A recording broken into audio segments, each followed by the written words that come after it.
Évidemment, c'est un hommage au groupe Crass. Pour ceux qui connaissent, c'était donc un groupe de punk rock anglais fin des années 70. Pourquoi avoir choisi Crass et comment tu as découvert ce groupe Crass? Pourquoi Crass? Well, there's a comic book that I drew that's in the album art that is you can unfold, and it has the whole story of me discovering the music of Crass, and it was originally from a skinhead roommate that I had when I was in college, who introduced me to a lot of punk music and hardcore music and skinhead music and a lot of different culture that I had never been exposed to before. And Crass was one of the bands that I first heard when I was living with him. And over the years I heard more of their music and got more and more, just more in love with the band. Is that, and then you felt the need of rearranging it your own way in your last album? Yes, there was so many, they wrote so many amazing songs, and I felt like Crass occupies such a small part of culture. They're really considered, anybody who thinks of Crass at all thinks like, oh, they're just this extreme hardcore punk band, and they're only for this little group of people. But the songs are so fantastic. They're, they really deserve to be heard by many more people. And the ideas and the writing and just everything about them. It's a wonderful opportunity to take something that has been a little hidden and present it in a new light. That was 1964. Then in 1965, Lou Reed and John Cale in a Ludlow Street dive had a similar musical spin, also on acoustic guitar with violin, with even more New York street drug jive. Hey white boy, what you doing uptown?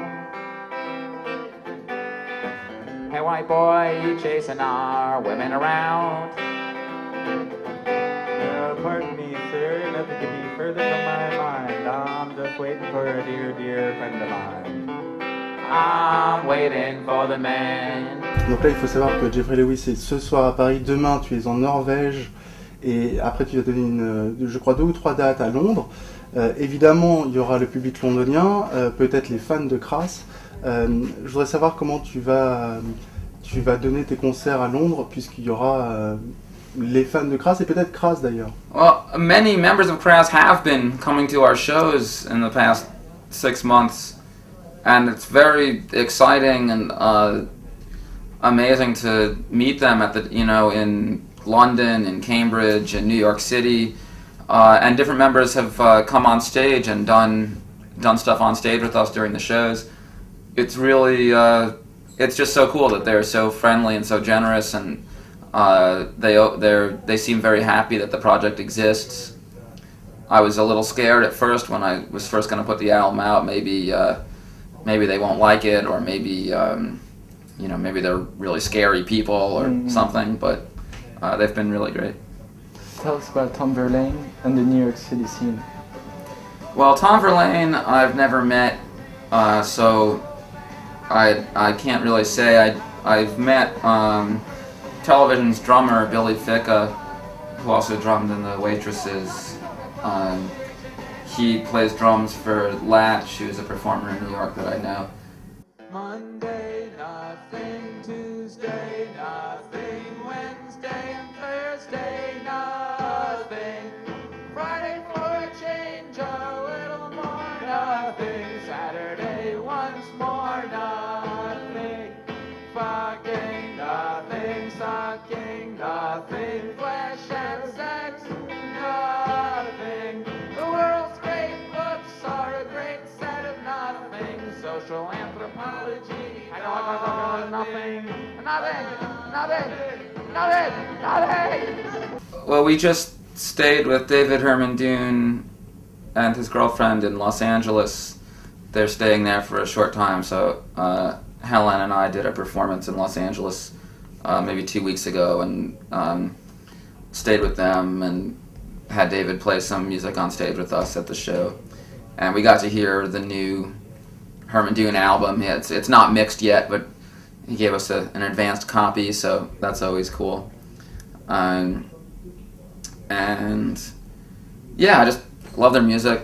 Always love all their songs and all of the Andre stuff. And you know, they're just so, they just write songs all the time, every day, every week. There's new songs. So if you like what they do, there's a lot to like.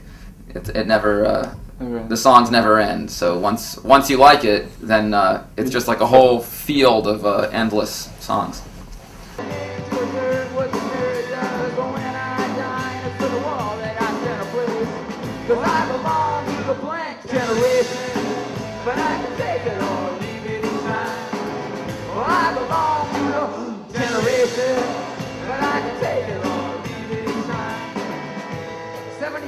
CBGB starts having punk shows with Television, Patti Smith, and the Ramones.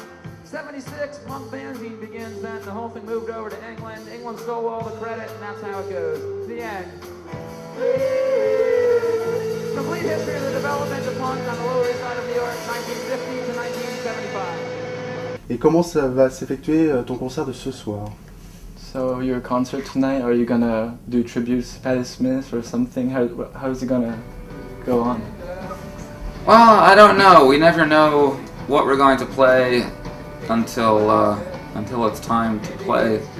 But we do have the history of punk in New York City song, which is probably appropriate to play here.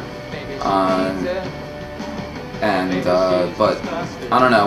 We always have to discuss with the band what people want to play, and then we're on stage. I say, let's play this, and Jack says, no, let's do something else, or Helen says, no, let's do something else. So, I don't know. At any moment on stage, we could decide to do something or not.